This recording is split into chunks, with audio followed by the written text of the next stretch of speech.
Hey guys, this is Jerry Scarletto, and this is episode 4 of my post-workout rambling sessions.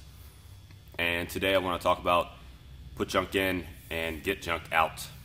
I thought about this yesterday when I was listening to a podcast. The name of the podcast is Best Life Radio.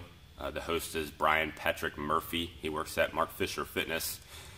He was actually interviewing Mark Fisher, one of the owners of the fitness center.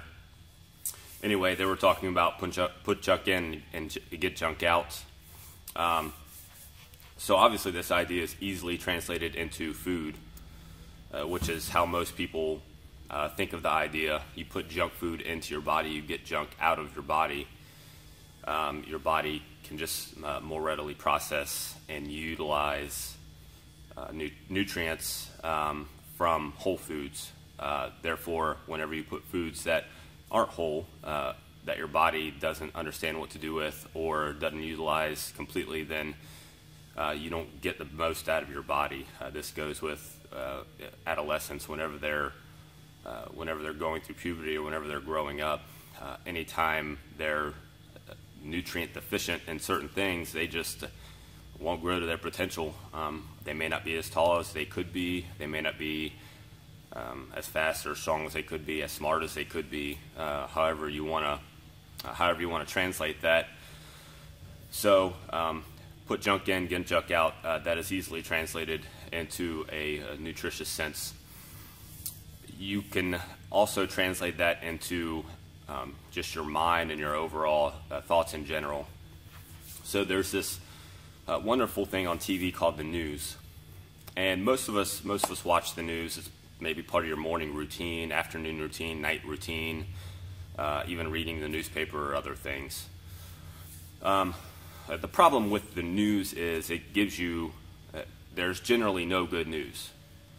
There is some good news, but there's generally no good news. You see things about war, people dying, people getting cancer, who knows what else, but it's generally all bad news. And a lot of it has to be brought together by whatever outlet it is, because otherwise they would have nothing to talk about, so they have to find something to talk about. The thing is, most of what you see is happening far, far away from you. Okay, so you watch these things that are happening over in Afghanistan, Iraq, and unless you have someone who is part of your family or within your inner circle that is involved in that situation, even though it's thousands of miles away, you believe that it's right next door because you're watching the news and because you're watching these stories about it. The point is, news just gives you more stuff to worry about. All right? Although it's important on a local sense to understand what's going on, taxes affects everybody, so you kind of want to know what's going on with your taxes, who's going to be the best candidate in an upcoming election because of that. There are other things that are important on a local level that you should know about. However, outside of that, it's not really, in my mind, it's not really important to dwell on things that are outside of your control, and that's 95 to 99.9% of news that you see on TV. Same goes with reading and other things. So if you read things that make you sad and depressed, you're going to be sad and depressed.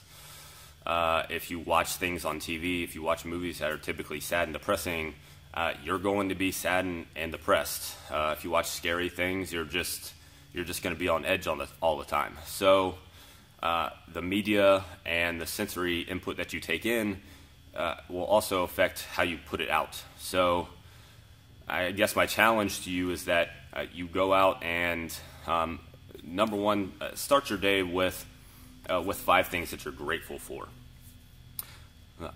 I don't do this, so I'm kind of being a hypocrite right now, but it's something that, as of today, I told myself I wanted to start doing every morning. And I did it this morning on a mental level. I didn't write it down, but putting this video out is going to make me do it, because hopefully someone sees me and says, have you been doing that? And I'm going to go, hopefully yes. And if I haven't, I'm going to say no, and then I'm going to say I'm going to start tomorrow. Anyway, so write 5 things down that you're grateful for, and that's going to start your day off on a much better note than if you turn on the news and see bad stuff. All right? Input things that are going to help you think of things in a more enlightened way and not think of things in a more pessimistic or quote-unquote realistic way. So just in order to help yourself, I guess, be a better, not better person, to be a happier person, eliminate the things that make you dwell on things that you can't control. So if you have any questions, if I didn't mumble enough for you, let me know.